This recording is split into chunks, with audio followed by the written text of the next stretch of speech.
In this video, we are going to talk about Perceptron, a classifier based on one of the kind of simplest neural network model you can build. You would have heard neural networks and deep neural networks as very popular models in recent years, but this notion of neural networks is not new. um, Perceptron has been kind of proposed model since 1980s. So there's a lot of kind of background around neural network models and artificial neural networks. But let's start with what is a neuron and how do you model neuron? A neuron is a brain cell, right? It usually is modeled as something that takes signal from different variables, different units, and sees whether the overall signal strength is high enough to activate the next neuron, the next brain cell that it is connected to. To model such a to model our brain cells, the model kind of a single neuron is what is called a threshold logic unit, where again you have these different features, different signals coming from different variables x1 to xn, and these are weighted using w1, w2 to wn. So they are weighted differently, and then you sum them up and see whether that combined signal is higher, is more than a threshold t. If it is more than a threshold t, then z is activated. So the label would be 1. Otherwise, it is deactivated, and so the label is 0. So an example would be, suppose you had 3 parameters: age, BMI, and plasma glucose. These 3 features come in independently. You are weighting them differently. So age is weighted by W1, BMI with W2, plasma glucose with W3, and then if the total sum of this weighted sum is above T, then you say that this person has an onset of diabetes. So the onset of diabetes label is yes. So a classifier built on that idea is called Perceptron. So again, you have x1 to xn as the features, which is weighted, and then if the weighted sum is greater than t, then the label is 1, or if it is less than t, then the label is 0. Okay. So that's great. So then you are now the goal of this classifier and training this classifier is just to find out these weights, and you learn these weights such that the objective function is maximized. In our case, objective function might be, let's say, accuracy of the model is maximized, right? And so the approach that you use to kind of train for Perceptron is you learn the model only when it makes mistakes. So if the model is not making any mistakes, it is labeling exactly how the training data is or how your label should be, great. You don't do anything, you don't touch it. If it makes mistakes, then you will change the model slightly so that future instances similar to the one on which the model made a mistake will have less chance of the model making a mistake on those examples. Okay. So then the goal is just to learn the parameters w1 to wn. But then, what about t? Is t a parameter? If this sum is greater than 0.5, and you make a decision, and you have to change it to say if it is greater than 0.7, make a decision, then that value 0.5, 0.7 is a parameter that you could also learn, right? So what is common in Perceptron and other models is that instead of having that as a separate feature, you merge it into the other model. So what you then do is slightly change the option such that you use this minus t as an additional weight, and for an input that is always 1. Okay. And then the equation just kind of becomes, if the weighted sum of x1 to xn and 1, this xn plus 1, which is 1, is greater than 0, then the label is 1. If it is less than 0, then the label is 0. So you have just kind of rearranged the math a little bit to just say that for any input x1 to xn, there is also this additional bias term.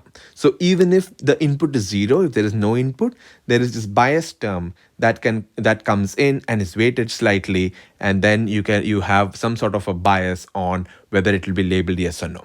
Okay. This kind of gives us a uniform treatment of weights and threshold. Great. So one thing that now you have seen here, and that is actually common in a lot of classifiers, is that the weight vector and the input vector are both now n+1 dimensional vectors. Okay, so they have one additional dimension and that kind of represents this bias term. It's important because that is also very common in naive-based models where you have the input, but you also have some sort of a bias term.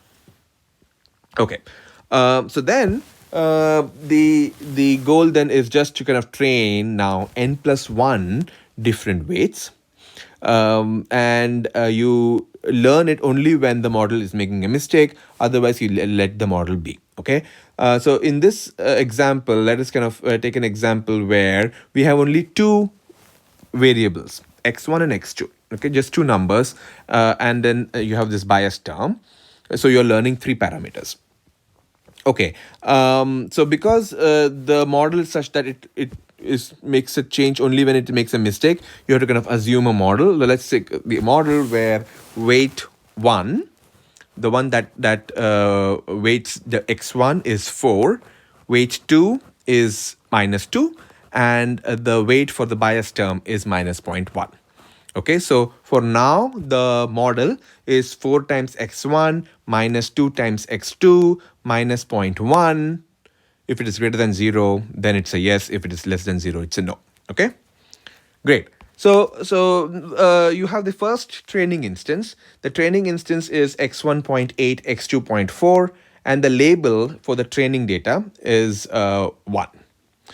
If that is the case, then what is the label? So you are going to say for this one, it is 0.8 times 4 plus 0.4 times -2 plus 1 times -0.1. And if you kind of do it, it's 3.2 minus 0.8, that's 2.4 minus 0.1, that's 2.3. So 2.3 is greater than 0, so the label will be 1.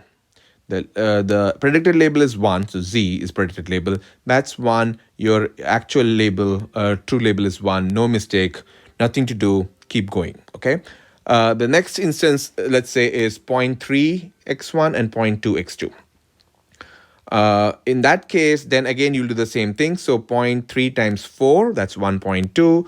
0.2 times -2, that's -0.4, and then again -0.1. So 1.2 minus 0.4 is 0.8, minus 0.1 is 0.7. So 0.7 is greater than 0, so your predicted label is 1. But the actual label, the true label, was 0. So now they have made a mistake. So now that there is a mistake, the model has to be changed according to the perceptron algorithm. So the perceptron algorithm is that you change it. So that means you change the weight wi if you make a mistake. So y minus z is if a mistake has happened, right? Y is the actual label, z is the predicted label. If they are the same, nothing happens. It's otherwise you're going to do it. And then you have if you know that you have to make a change, you make a change that is proportional to the input xi. And how much of input should you add or subtract? That is given by the rate of learning. So R, let's take, in this case, let R be 1. Okay. And then, so what that means is weight 1 would be changed by doing, so weight 1, the new weight 1 minus the old weight 1, which was 4, is 0 minus 1 times 1, that's the rate, times 0.3. That is the input of x1 that on which you made a mistake. Okay, so then the new weight 1 would be 4 minus 0.3, that's 3.7. Similarly, weight 2 would be given by weight 2, the new weight 2 minus -2, which is the old weight, is minus 1 times 0.2. So weight 2 would change to minus 2.2. What that means is it is a minus 2. You are going to remove or going to reduce it even more because it was making a mistake and calling something 1 when it should have been 0. So you have to pull the weight down. So you're going to make a negative weight even more negative, make a positive weight a little bit less positive, right? And same way here for the bias term, instead of 0.1, it's now going to become minus 0.1 minus 1, so that's minus 1.1. So now that we have done all the updates for all the parameters, you keep learning, you continue learning until the model doesn't improve or you're out of training data, and that is your model. Simple, easy to compute, and that becomes your model. The advantage is Perceptron kind of guarantees that if there is a solution, then Perceptron, given enough data, would converge to a solution, which is a very strong statement. This is probably the only classifier that you have seen that is kind of giving you a guarantee that if there is a model that divides data, or kind of linearly separates the model, that is a valid classifier, this model will give you a classifier that will do the job. Okay, so which is a very strong kind of assumption. So to summarize, Perceptron is a linear classifier based on a threshold logic unit and has this very strong convergence theorem that if there is a solution, that means if data is linearly separable, then the algorithm will find you a solution in finite time. Note that it says a solution rather than the solution, because if there is one solution, there may be many other solutions. So Perceptron's algorithm says that it will give you a solution. It may not be the best solution, but it will be a solution for your model. So it basically means that it kind of gives you a theoretical bound on number of examples of how many examples you should see to get the model. And because it's an online algorithm, which means that it only learns as it sees examples, and if it sees a mistake, it makes a mistake on an example. So it's a very scalable algorithm, and it's a kind of it can be trained in a batch way and so on. And the downside only is that it handles only numeric data because it kind of creates a weight vector. So every feature has to be a numeric feature. How does this link to neural networks? You start from the perceptron, and it's the same kind of addition that just the way you have. It's common to kind of give input in circles, so x1 to xn, and then output is also the indicator and activation that goes into the next layer of input. Okay, so x1 to xn and this bias term, just the way you have seen it in a perceptron model. The only thing is here in Perceptron, we said that it was just a threshold function. So if it is greater than 0, the label is 1. If it's less than 0, the label is 0. Instead, you can use an activation function, f, which is different than just this sign. If it is greater than 0, it is plus. If it is less than 0, it is minus, kind of a thing. Instead of sign function, you can use some other function, and this kind of introduces non-linearity in the model, so it does not, so that you can make this model as non-linear classifier. That is kind of important, especially because in a neural network sense, the more preferred kind of models are sigmoid or other nonlinear functions, and that is because they better approximate arbitrary complex functions. So the input then is the same as what we have seen. Each one of them is a neuron, and so each of these circles, the blue circles and the green circles, are basically neurons, and same as the red circle, where one layer feeds the next layer, and the next layer feeds the third layer, and so on. Okay,